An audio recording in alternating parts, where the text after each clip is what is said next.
Other than tariffs, what ways can countries try and protect themselves from getting undercut on prices and whatnot? This is a good question, and I want to just, give an alternate theory. Imagine there is a good... Guys, pick something you want to buy. A glizzy. That's what you're going to say anyway, right? Glizzy's a bad example because they're so American. Pick something you might buy from overseas. Something grown in a different country, like cocoa. We can't really make those in America, okay? Cocoa beans that you use to make chocolate. If we can make them, they're kind of expensive in America. So let's say we can make cocoa beans for 200 for a big batch of beans. This is way high. I'm just giving you an example. And someone else can make it for 50. If we don't add a tariff, eventually we'll just all buy chocolate from here and it'll be cheap and everyone will have cheaper chocolate. And that's not really a bad thing because the $150 we'll save, we can use to spend on something else that will then grow an industry in America. You'll have more money in your pocket and you'll spend it on something else. And the people that worked here, all the employees of this in American cocoa bean factories, will just get a job in whatever people are spending their money on elsewhere. They'll just go to where it's more efficient. That's sort of the idea. You'll go to where you have a competitive advantage. That's the general economic idea. Now understand that that's a little bit dispassionate. Obviously in the real world, if you work on this cocoa farm in America for a long time, it sucks to get fired. But you also have to understand that the only way they can protect you is if they put up a wall and force these guys to charge, $300. And then this one gets raised. This price gets raised to $2.99. And now every American is paying a huge tax on cocoa. They're paying way more to keep your job around. And if you add the math up, all the money they're spending here, all this massive tax, doesn't even add up to what it costs to keep your job. So it's a net loss. It's very inefficient. So the only reason you should really do it is if you think this job is so important, so strategically important that we have to keep it American. Because having extra money in your pocket is generally going to be good. It's going to be good for the economy. Isn't it simpler than Americans increasing prices? They wouldn't necessarily need to try to restart the cocoa industry in America. Great example. Good question. Good follow-up question. What if America doesn't make it at all? What is something we import that we don't make? Let's just say it's glizzies, okay? Just for everyone's benefit. This is my best attempt at drawing a hot dog. This is not good. Let's say Americans can't make hot dogs for whatever reason, and this gets sent over to America. Let's say we don't want to protect jobs because there's other thing you can use tariff for is money.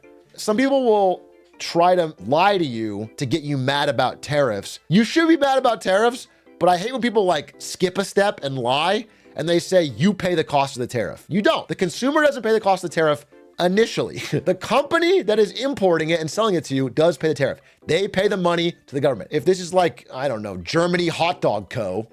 and they set up a shop in America and they import these hot dogs and sell them to you, they pay money to the government when it arrives on the shore. However, if there is no American competition and this is a 20% tariff, they just raise prices 20% because there's no competition. So if there's a competition, the American person will raise their prices up, obviously. But if they don't, they just raise it up because there's nobody, you have to pay it. Then it is a tax on you. You're just paying this fee. And I also want to say here, there might be a tendency to think you must be missing something or not. I encourage you to really take any method you want and look at it. I promise you, I am not one-siding tariffs. I looked at historical examples. I looked at Democratic tariffs, Republican tariffs. I looked at history. It's just generally the number one effect is that prices go up. Number one effect. The prices go up and then everybody pays those prices to make sure those jobs stay. What tariffs are really is like a gigantic expensive jobs program. So you have to really want those specific jobs to be valuable. Do you think Trump will bail on tariffs when they're popular? I think Trump said a lot of things about tariffs in the election because it sounded like a magic wand solution and everyone likes those. I don't know that he actually wants to put a 20% tariff on everything. I think it would be insane. I don't think he's gonna do it. Actually, I probably don't think he would do it. He did last time. Last time he really only tariffed China, which is different. Again, Biden didn't remove any of the China tariffs. The China tariffs are different because there's a strategic battle there. If he starts tariffing France and Japan and UK and Germany, there's going to be such problems. I don't know how to say that clear. I think it's the least partisan thing about I'm just telling you, I 100% believe this. So we'll see. I'll be watching it so closely. In your tractor example from wouldn't a local competitor keep them?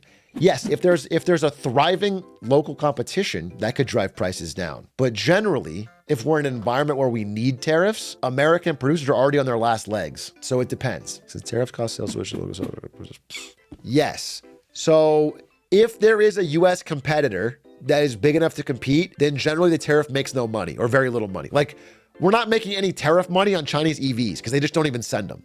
They don't send them because they can't win. However, if it's like the glizzy or cocoa example I said, where we don't have an American competitor, then the tariffs generate a lot of money. But the money is sort of being paid for by the American consumer. If we can't make it here, then they just raise prices to pay the tariff. Then we buy those high prices. It's just a big tax on us. Why do the tariff? There's no American competitor? To make money. Again, Trump has been talking about tariffs as a revenue generator. Trump has been talking about tariffs like not just to protect jobs in certain industries, but like they just make money for America. And the problem with that is then they counter tariff us on things that we make that they don't make.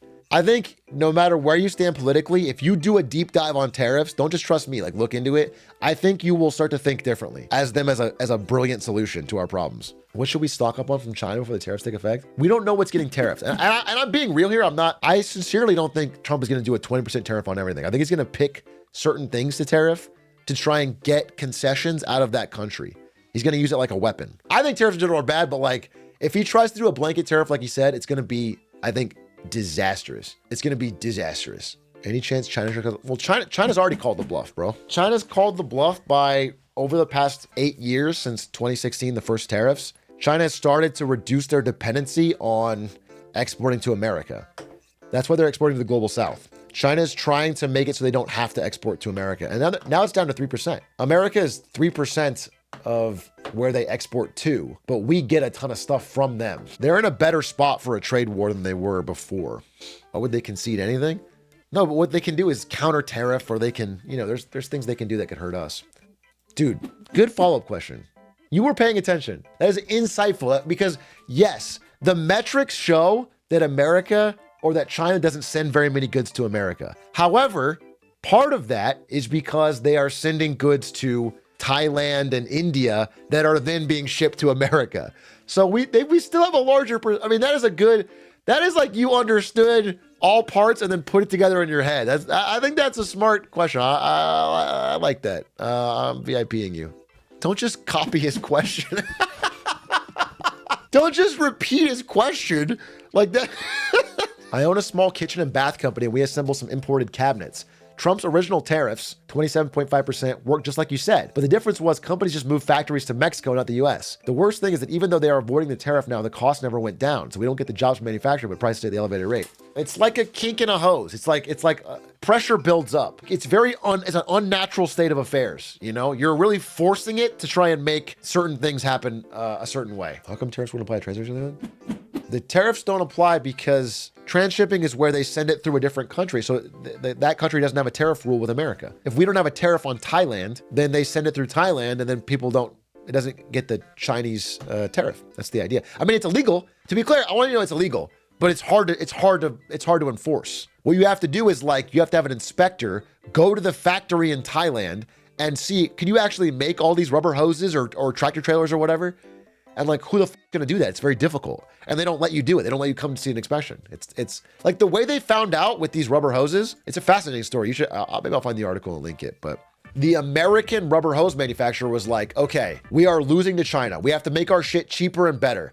So they hired super incredible supply chain guys, and they made Excel spreadsheets, and they focused and they cut costs, and they trimmed salaries, and they minimized factory floor, and they worked on efficiency. They did everything to get theirs cheaper, and they couldn't get it as cheap as China. Okay, fine, we can't do it. Then they begged American government for a tariff. Okay, the tariff comes in 10% or whatever. Now these should be more expensive so that the American company can win. However, the Chinese prices for Samsung did not go up. They stayed the same. And so this company's like, wait, what the f? Our factory's as efficient as possible and you have a tariff. How the f are you still cheap? And they started looking into it. And they found out that all of these parts started shipping from Thailand instead of China. So they weren't getting hit with the tariff. And they went, that's weird. It's legal, but weird. So then they started checking. Okay, let's test the molecular makeup and measure the exact brushing of the metal compared to the Chinese made ones. They had a bunch of scientists study the exact thing, and they found out within 100%, 100 out of 100 times that they were made in the same factory as the Chinese one. Even though they said Thailand on them, they were made in the Chinese factory of Thailand. So Yeah, spectral analysis, material science, whatever. They did all of it. They found out like the exact groove was exactly the same. It was the same machine. And then they came back and showed that, then proved, and so that, you know, these things got figured out as fraud and they couldn't sell them from Thailand. But you have to go through all that effort to find out that it's not made in China when they use transshipping. Are tariffs based on the country of origin? Country of origin. They're both. A tariff is a certain class of good and a certain country, at least as they've been implemented. You could make a tariff that's only on rubber hoses from all countries, and that would probably solve it, right, for that problem, but the price would still go up. It would take rubber hose jobs in America. Should we tariff Chinese EVs? So I've always said, again, I'm pretty anti-tariffs, as you can probably tell, but I see the reason to tariff EVs, batteries, and solar panels. I see the reason to tariff those on China because, well, especially batteries, more than anything batteries, because if America loses the ability to make batteries, like if we don't have those jobs, we don't have those factories, and we ever are in a struggle with China or geopolitical battle or whatever, we're fucked because, again, modern warfare, Call of Duty, relies on drones. If you need to get the UAV call down, you need top-end batteries. And if we can't make those and all of them are made in China, then it's a strategic problem. So I can see protecting certain key industries with tariffs, but understand that we as consumers have more expensive and worse EVs, more expensive and worse batteries, more expensive and worse solar panels because of these tariffs. Like, we have to pay the cost, but we're doing that because strategically we want to have those industries. That's the trade-off you make. Like, if we just got rid of all tariffs for EVs, for example, it'd be kind of sick because we could buy really good BYD cars for cheap. You know, there'd be tons of competition. Tesla would have to lower their prices. Tesla in China lowers their prices all the time. Tesla in America raises their prices because there's a lot of competition in China and there's no competition here. You have to understand, like, that's the price we pay for putting up the tariff. Batteries make sense. Yeah, I mean, there's an argument to be made that, like, fuck it, we'll just get cheap solar from China. Who cares? We'll buy as many cheap solar panels as they'll make. That's an argument that can be made. Why doesn't a card company like Ford collab establish a JV with BYD? They do that. Almost every big Western car company is establishing a partnership with a Chinese car company, but mostly to like make and sell stuff in China. Wouldn't tariffing Chinese batteries end up killing EVs manufactured in America? Yeah, I mean, if American manufacturers can't buy Chinese batteries, they can't make the best EV, but the whole point is to make a better battery industry. We understand that we're worse and we don't want to be worse. Why does a company like Shein live over tariffs? I'll look into a little bit more to make sure there's not a unique thing to Shein, but generally companies like fast fashion and stuff that make things in China that we just can't make at the scale here, the tariff just lets them raise prices.